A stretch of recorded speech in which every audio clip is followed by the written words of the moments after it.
Magandang araw po sa inyong lahat. Ito po ang inyong favorite asylum seeker reporting from Europe. Ano po pag-uusapan natin ngayon? Nako po, napakalaking balita.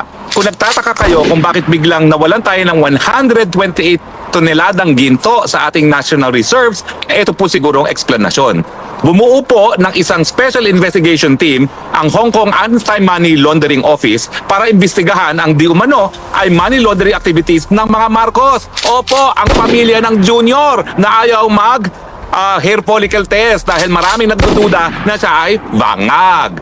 Ang sangayon po sa Hong Kong Anti-Money Laundering, ito po ay may kinalaman doon sa mahigit $100 billion na money laundering activities involving no less than 350 tons of gold deposit. Mantakin nyo yan. At itong mga aktibidades na ito ay nangyari between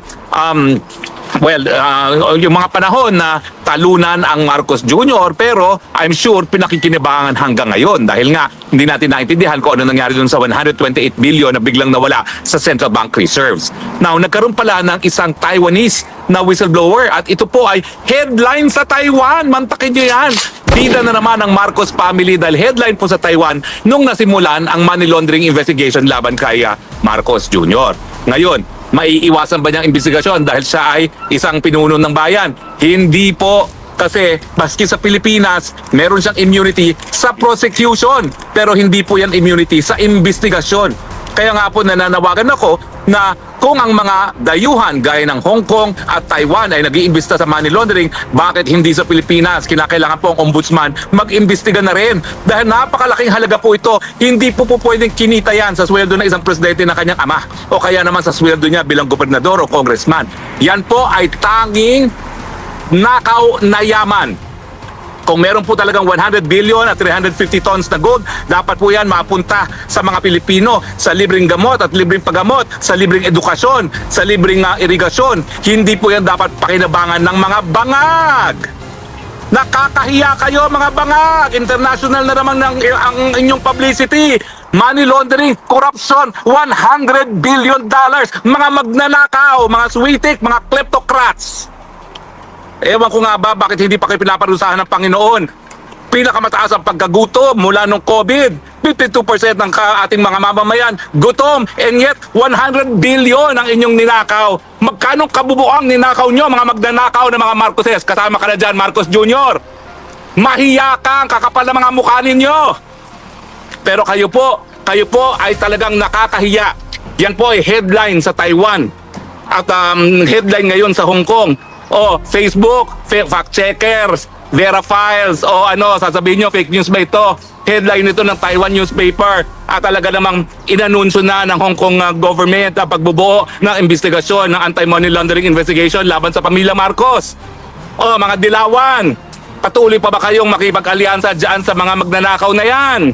Mga komunistang CPP-NPA, mahiya naman kayo. Ano na nangyari sa pinaglalaban nyo? Saan puwersa kayo ngayon sa mga magnanakaw? Nakakahiya po kayo. Mga Pilipino, hanggang kailan tayo magtitiis? Mantakin ninyo, ang dami na nilang ninakaw. Marami pang nanakawin. Ano pang gusto ninyo? Nakakahiya na tayo. Mga dayuhang gobyerno nag-iimbestiga tayo, bulag-bulagan, bingi-bingihan. Hanggang kailan natin to gagawin? Wag naman po sana. Kinakailangan maghusga ang taong bayan. Maghusga. At dahil yan po ay nakasaad sa ating saligang batas, taong bayan ng tunay na soberenya, 2 beses na natin sinisante ang mga walang kwentang mga leader, ay ito na po, pinakamalakas na ebidensya, kurakot ang pamilyang Marcos dahil sa nila kinuha yung 100 billion na yan at 350 tons of gold. Kunin na natin yan habang pwede pa natin kunin dahil kung yan ay naibenta daw di umano yung mga 120 tons of gold, hahanapin natin kung saan ang pera yan. Meron po yung money trail. Yan po hanapin nyo. Huwag yung mga gaya ni Harry Roque na ang pundar ay galing sa hirap. Wala po akong ganyang kalaking nakaw. Wala po akong nakaw kahit ano, full stop. Lahat po ng pera ko pinaghirapan po namin. Hindi lang po ng aking pamilya, kundi aking mga ninuno. Wala po kaming maruming pera. Wala po kaming nakaw na yaman. Hindi gaya ninyo. Hindi na ba kayo nahiya sa mga apo ninyo at mga susunod na henerasyon na talagang nakaukit na sa buong daigdig? Ang pinakakurakot na pamilya according to Guinness Book of World Records ay ang mga Marcoses. At heto na po ang ebidensya. Bakit hindi ang mainstream media hindi pinipick up ito? Sabihin nyo nga sa akin, mainstream media, headline sa Taiwan, tapos balitang-balita sa Hong Kong, kayo tahimik. Yung mga tycoons na nagmamayari ng mga pahayagan at mga TV stations, bakit hindi nyo isiwalat ito? Nang madagdag pa ito sa napakadami ng kasalanan ng Bangag administration. Ano ba naman yan? Ewan ko ba? Alam ko talaga na ang mga alta nagko-cocaine. Hindi ko makakalain ganito kung ito karami talaga ninakaw nila. Kasi itong 100 billion na ito, bukod pa ito dun sa na-recover na ng PCGG na almost 1 billion din ang na-recover na nila. Mantakin ninyo, magkano ninakaw talaga nila sa taong bayan? At patuloy pa rin siguro ngayon kung ano yung strategy na ginawa nila para magpayaman ng panahon ng Marcelo, sigurado ako nangyayari pa rin ngayon. Kasi nga, nasa dugo pala ang pagiging magnanakaw at mga klepto. Diba? Taong bayan, itong panawagan ko. Mahiya naman tayo. Nakakahiya na po. Kung ang buong daigdig, alam na magnanakaw ang leader natin na wala pa rin tayong gagawin. That reflects badly on our national identity. Nagbubulag-bulagan, nagbibibibihihan sa magnanakaw na presidente.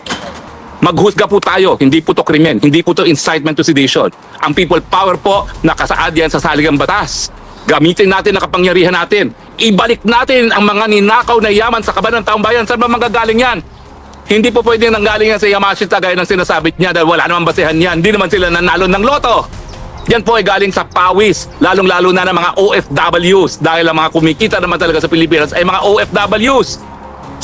Galing po yan sa pawis at sa luha ng mga OFWs na pinagsamantalahan at linapa ng pamilyang Marcos.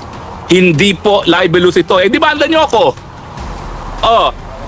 Madidemanda nyo ba ako? Nanggaling yan sa opisyal na binuong investigation na committee ng Hong Kong government. At galing po yan sa isang whistleblower na Taiwanese. Sana nga isiwalat ng mas detalyado. Yung China Morning Post. Kung ano-anong sinasabi ninyo laban kay Duterte, bakit hindi nyo isulat ngayon to tungkol sa investigasyon na nanggaganap ngayon sa Hong Kong? Diba? Huwag naman obvious ang mga pinapanigan ninyo. Ito po malaking balita, bakit hindi lumalabas sa Pilipinas? Diba po? Ulit po ang panawagan ko, alam na naman natin, klepto ang mga Marcoses. Ang tanong, hanggang kailan tayo mananahimik? Dapat maibalik yan sa taong bayan. Mapuntay ang perang yan sa libreng tanghalian ng mga nagugutom na kabataan, libreng tuition, libreng gamot at libreng paggamot, at mga kalsada na walang tongpa sa pinagkikitaan ng presidente at ng mga senatong at congressman. Nasa atin pong kamay ang ganyang kapangyarihan. Panindigan natin ang karapatan natin, panindigan natin ang malinis na pamumuno. Tama na po, sobra na. Titigil ko na po dahil masyadong mataas na aking high blood pressure. Maraming salamat po sa inyong patuloy na pagtangkilik. Ito pong spokes ng bayan, nagsasabi, I love you Philippines, you're the only country that I have, you're the only country that I love. Huwag na po tayo magbingi-bingihan. Tama na, sobra na. God bless the Philippines.